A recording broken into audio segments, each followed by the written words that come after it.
You are looking at Tylertown, Mississippi, where deadly tornado struck more than 2 months ago. Look at that damage. You can still see widespread damage there in Tylertown. The area has not yet received federal disaster aid, and there are growing concerns that FEMA won't be ready for this year's hurricane season, which is just around the corner. Dave Malkoff is in Tylertown, staying on this story for us. Dave, good morning.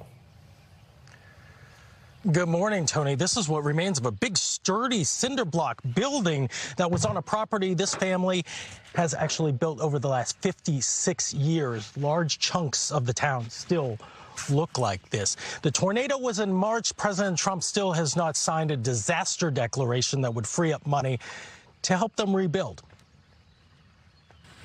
On Patsy Pittman Road, we found Patsy Pittman. The street's named after a Pittman. Yeah, Patsy Pittman. Where's that? Right there. The road's named after her 82-year-old husband's father. That's how long she's been on this land.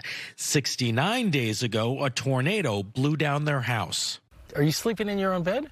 I am now, as of 2 days ago. She applied for FEMA assistance but has yet to hear from anyone. The only reason she has a bedroom is because insurance paid to fix part of the damage. The rest came from her life savings. About $40,000.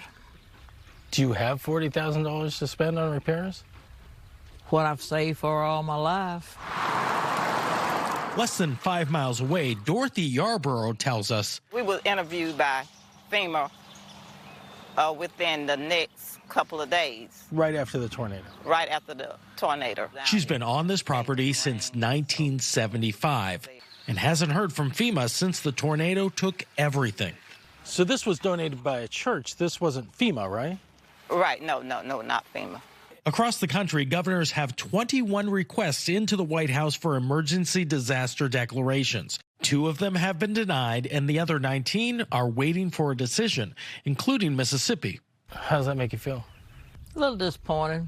If we can send missiles overseas, why can't we send money to help us?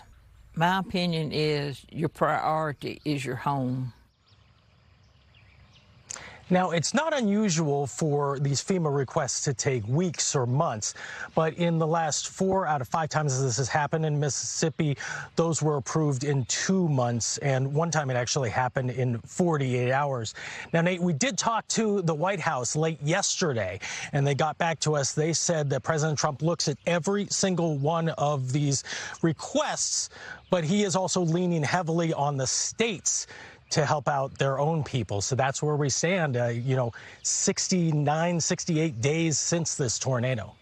Yeah, it really sinks in when we report on stories like this. We move on because we're not dealing with this, but they are still trying to pick up the pieces literally. Dave, thank you so much.